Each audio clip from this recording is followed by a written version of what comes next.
Hi, I wanted to jump on and do a really short thing about something that's coming up for a lot of different people that I'm talking to just now.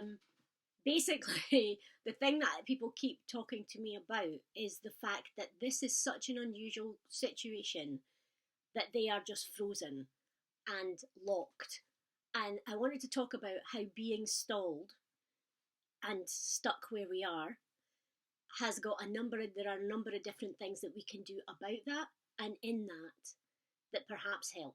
So, 5 things to do when you're stalled. So, first of all, I've got down mourn the things that didn't happen. So, for lots of people who work in the creative sector, we pile a whole lot of energy and work into setting up opportunities and setting up events for ourselves, whether that's a selling event or a performance, whatever it is. And we will have put in lots of unpaid hours probably to make that thing happen.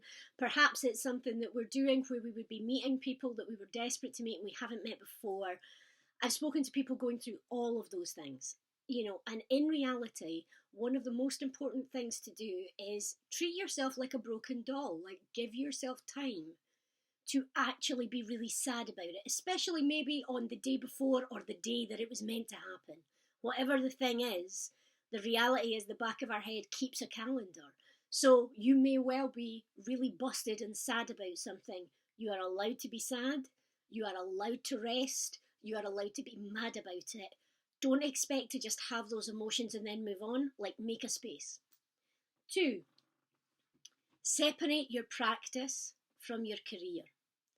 Because the reality is that we are in a time of such insecurity and a situation that's where it's really hard to predict things just now.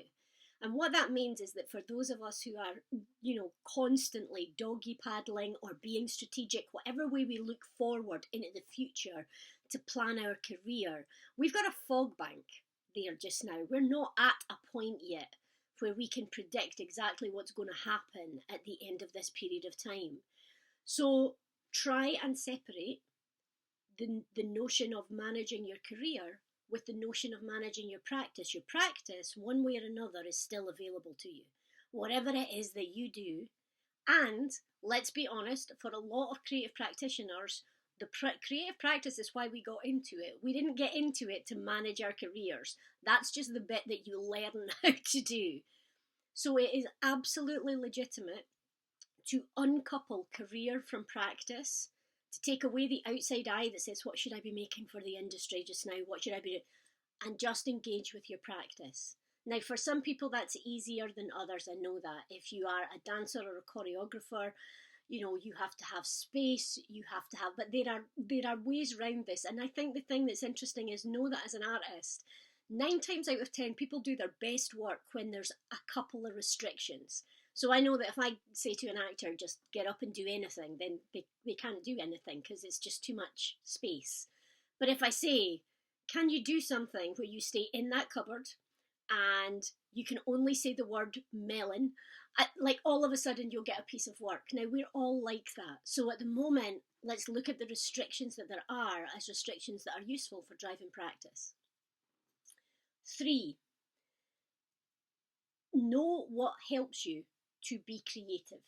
Okay? So in this, that means know that you don't have to be creative if you don't want to. I see a lot of output out there. There are some people who've been very stimulated by having time at home.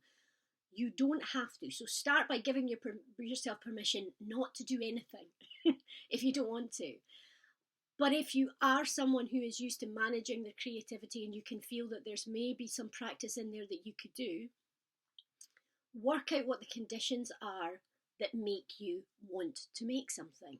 So sometimes that's about things like, for those of us who work in theatre and film, it's often a highly socialised environment. So that for me certainly means that I need to have talked to a few people that day or be on a call with a few people to bounce ideas around.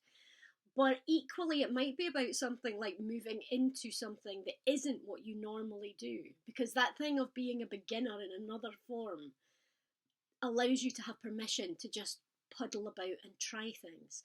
So, like, have an honest talk with yourself about going, when is it that you want to make work? What are those conditions? And can you stack them up so that you're getting some time where it's just your head and your practice? Because we all know that's the best type of rest there is. What number am I on? 4. Embrace the random. And I guess by that, what I mean is, everyone that you can think of right now is at home, either on furlough or freaking out in various ways. And that means that there are all these different random offers arriving online to connect with people. It also means that people are on social media more than they are. And it means that there's basically a whole set of very generous offers out there to talk to people, to connect with people, to just consume things that people are making. And it's not what was there before. So what I would suggest is that embrace that random. If you suddenly discover that you have a penchant for life drawing that you didn't know that you had before, or that you decide that you want to take a class online, but it can also be about the fact that actually this is the time to box set when you have a life that you never normally get to box set. So think about the fact that there's been a change in position and in terms of how you use your time and what's available to you. And then actually you can interrogate that as something that's allowed to be fun. I cannot stress that enough. You shouldn't have to do anything when there's no such thing as peer pressure around creative consumption or creation.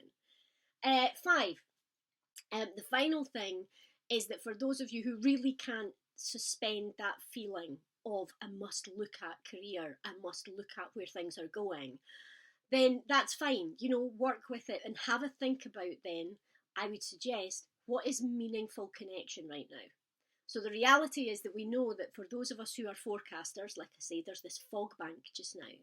But lots of people are looking at that fog bank. People are forming cohorts to look at that fog bank and try and work out what's happening.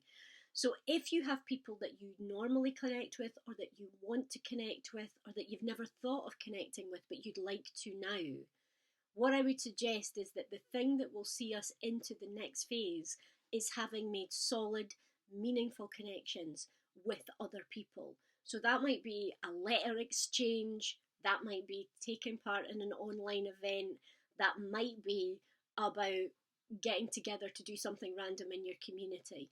But fundamentally, gigs and events and things all happen to people. They don't often happen to cold applications where there's no relationship there beforehand. So actually just look at how you're connecting with people and what's useful. I hope all of that helps. And if you are still freaked or still asking the question or need to talk to someone, then you can contact the Creative Entrepreneurs Club and take out a free membership. And the paywall is down for the next 11 months or something. And you can talk to me or to other people who are advising for them. And there's a whole community online there that you can talk to.